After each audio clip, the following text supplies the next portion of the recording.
Hello मित्रों, कैसे हैं आप लोग। उम्मीद करता हूं आप लोग अच्छे ही होंगे।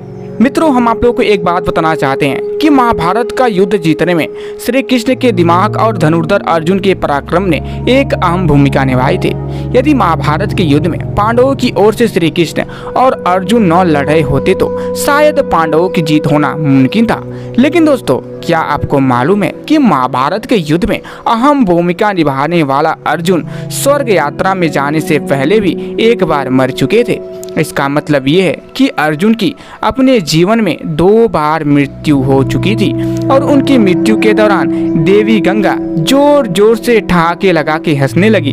मगर क्यों, तो चलिए जानते हैं। लेकिन आप लोगों से निवेदन है कि आप लोग वीडियो को बिना 1 सेकंड स्किप किए वीडियो में अंत तक बने रहिएगा। हम यह दावा करते हैं कि अगर आप लोग यह वीडियो अंत तक देख लेते हैं तो आपके मन में कोई भी प्रश्न नहीं उठेगा। तो चलिए शुरू करते हैं। दोस्तों, अर्जुन की मृत्यु पर माँ कुंती के रोने पर देवी गंगा हंसने लगी। क्यों, खुद भी एक माँ होने के बावजूद देवी गंगा दूसरी माँ के दुख पर ठहाके लगा रही थी।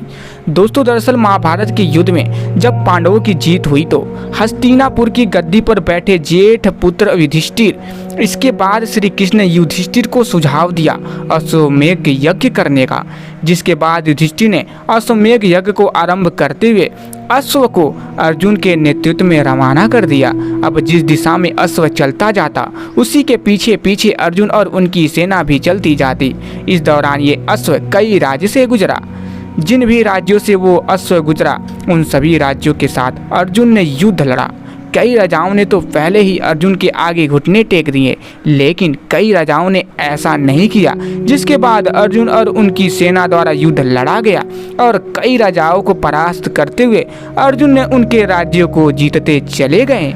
मित्रों, ऐसे कई राज्यों को अपने अधीन करते हुए अर्जुन मणिपुर पहुंचे, जहां पर उनका सामना बब्रुवाहन से होना था। आपको बता दें कि बब्रुवाहन अर्जुन और चित्रगदा के पुत्र थे और अपने पिता अर्जुन के उनके राज्य में पधारने से वे काफी उत्साहित थे। उन्होंने युद्ध के बारे में कुछ सोचा ही नहीं और अपने पिता अर्जुन के स्वागत के लिए वे राज्य की सीमा पर जा पहुंचे।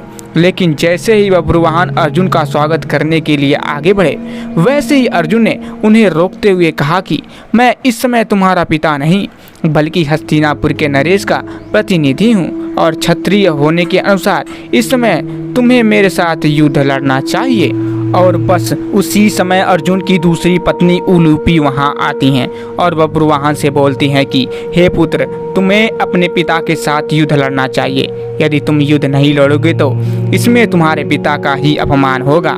माता की आज्ञा पाते ही बब्रुवाहन युद्ध के लिए तैयार हो जाते हैं और अर्जुन और बब्रुवाहन के बीच युद्ध छिड़ जाता है। ये युद्ध काफी समय तक चलता है, मगर इस युद्ध का कोई परिणाम न निकलने के कारण बब्रुवाहन कामाख्या देवी से प्राप्त दिव्य बाण का इस्तेमाल करते हुए अर्जुन पर प्रहार करते हैं, जिससे अर्जुन का सर धड़ से अलग हो जाता है और अर्जुन की मृत्यु हो जाती है। साक्षात अर्जुन की मृत्यु देख हस्तिनापुर की सेना सुन्न हो जाती है और इसकी सूचना तुरंत श्री कृष्ण तक और हस्तिनापुर तक पहुंचाई जाती है।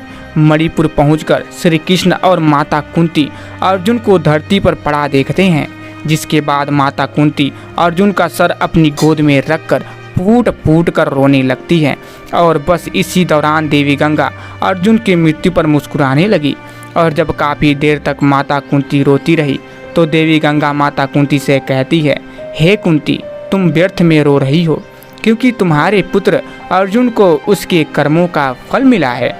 मेरा पुत्र भीष्म अर्जुन को अपने पुत्र की तरह स्नेह करता था, मगर फिर भी इसने श्रीखंडी का सहारा लेकर मेरे पुत्र भीष्म का वध कर डाला। मैं भी उस समय ऐसे ही रोई थी जैसे तुम आज अपने पुत्र के लिए रो रही हो। मैंने अपने पुत्र के वध का बदला ले लिया, क्योंकि जिस कामाख्या देवी के बाण से बब्रुवाहन ने अर्जुन का सिर धड़ से अलग किया है वो मेरे द्वारा ही प्रदान किया गया था। देवी गंगा के शब्दों में बदले की भावना छलक रही थी और देवी गंगा की इस बदले की भावना को देखते हुए श्री कृष्ण हैरान हो गए और देवी गंगा से बोले, हे देवी, आप किस बदले की बात कर रही हैं? आप किस से बदला लेंगी? अर्जुन की माता कुंती से या फिर अर्जुन से? आप एक माता से प्रतिशोध कैसे ले सकती हैं? ये सुनकर देवी गंगा ने कृष्ण ने कहा, हे वासुदेव, ये तो आप जानते ही हैं कि अर्जुन ने उस समय मेरे पुत्र का वध किया जब वो निहत्था था। जब अर्जुन का ऐसा करना उचित था तो अर्जुन का वध उसी के पुत्र द्वारा कराकर मैंने क्या गलत किया। फिर श्री कृष्ण देवी गंगा को समझाते हुए कहते हैं कि पितामह ये भली भांति जानते थे कि यदि वह जिंदा रहेंगे तो उन्हें कौरवों की तरफ से युद्ध मैदान में आना होगा और ऐसे में पांडवों की जीत होना नामुमकिन था। इसलिए उन्होंने खुद को मार्ग से हटाने का निर्णय लिया और अर्जुन को वो स्थिति बताई जिसमें वो अपने पितामह की मृत्यु कर सके। यहाँ तक कि जब अर्जुन का मुकाबला उनके पुत्र बब्रुवाहन से हो रहा था तो उस समय भी उन्होंने बब्रुवाहन पर प्रहार न किया, बस बब्रुवाहन के प्रहारों को रोके रखा और साथ ही बब्रुवाहन को कामाख्या देवी द्वारा दिए गए दिव्य बाण की लाज रखने के लिए अपने प्राण की आहुति दे दी। अब श्री कृष्ण द्वारा दिए गए तथ्यों को सुनकर देवी गंगा सोच में पड़ गई और उन्होंने श्री कृष्ण से अर्जुन को पुनः जीवित करने का मार्ग पूछा, जिसके बाद श्री कृष्ण देवी गंगा को उनकी प्रतिज्ञा वापस लेने को कहते हैं। जिसके बाद देवी गंगा ने अपनी प्रतिज्ञा वापस ली और अर्जुन का सर धड़ से जोड़ दिया, मगर अब भी अर्जुन के प्राण वापस न आए थे।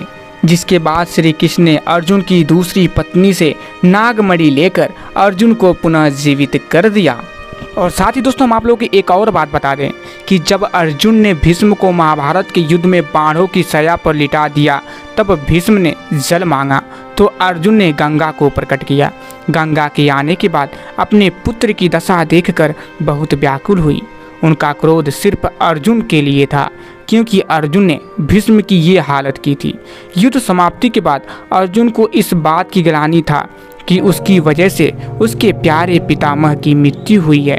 भीष्म की मृत्यु पर उत्तरदायी होने के कारण गंगा ने अर्जुन को श्राप दिया कि वह भी तिल तिल के पश्चाताप की अग्नि में जलता रहेगा और अर्जुन जब तक जिंदा रहेंगे तब तक अर्जुन को शांति कभी नहीं मिलेगी।